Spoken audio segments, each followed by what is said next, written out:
I know that it's Easter and not Thanksgiving, but I think it's appropriate to give thanks for what we are thankful for. I am thankful that Christ was crucified and raised from the dead so that we can have salvation. I'm thankful for my wife, my children, my grandchildren, and the rest of my family. I'm thankful I have a job, a house, and a decent living, and I'm thankful for the SSPX. Now, there's a woman on YouTube who goes by the name Miss Happy Catholic. She's an anti-trad. She does a lot of videos interviewing ex-trads such as ex-sedevacantists, but she puts a special emphasis on the SSPX, it seems. There are a lot of allegations brought up in these videos, and I'm not saying those things don't happen, but they happen in literally every religious group, including the Novus Ordo. In fact, I would say it's probably a worse problem in the Novus Ordo. And I'm not entirely convinced that some of the stories on her channel aren't made up. I don't think she has a very good vetting process or any at all. I think if it's anti-trad, she puts them on, not taking into account that people will lie because they have an axe to grind or they want attention or sympathy. I discovered her videos a few months ago, and they are the reason I put out my video, Are Trads Really That Bad? Now, I've been working on a direct response video to her and this trad recovery she has set up all week, but I haven't been able to finish it, what with getting ready for Easter, and I don't want to be reactionary and fall into calumny. So I'm going to wait until after Easter and review the video and make sure it's fair, then put it out sometime next week if I do put it out. This week, rather than defend the SSPX against her allegations, I've decided to put out a short video about why I'm thankful for the SSPX. And I'm thankful for two things. One, that the society exists, because without it, there would be no Latin Mass. And two, that I have an SSPX chapel in my area to go to. Now, I'm going to start with the second one first. I went to Maundy Thursday last night at the SSPX chapel, which I don't normally do. If I do go to anything other than Easter Mass during Holy Week, it's Good Friday. But it was a high Mass, and I love high Mass, so I decided to go. I was struck with how beautiful it was, and every time I'm struck by the beauty of the Latin Mass, I just say to myself, why do they want to get rid of this? Going to church is a hassle.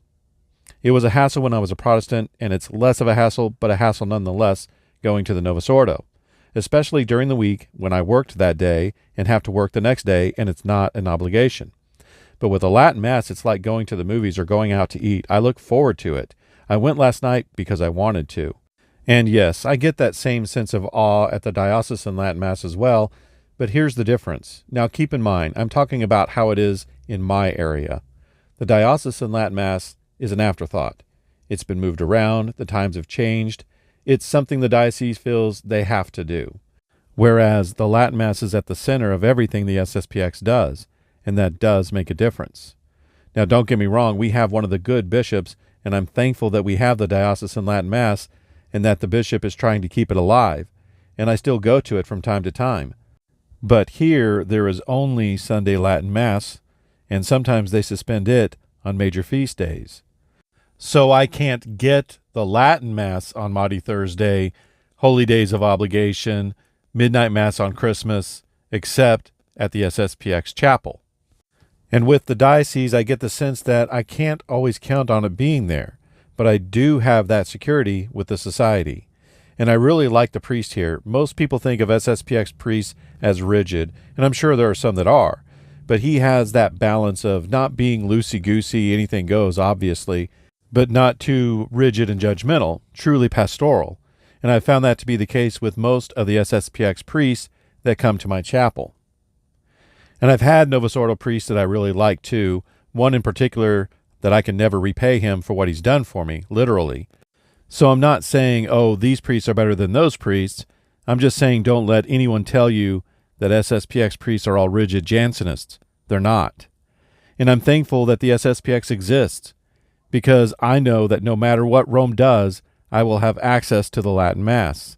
I'm thankful that future canonized saint, doctor of the Church, and defender of the faith, Archbishop Marcel Lefebvre, answered the call to preserve the Latin Mass, the traditional rites, and the traditional faith, because if he hadn't, they would be gone.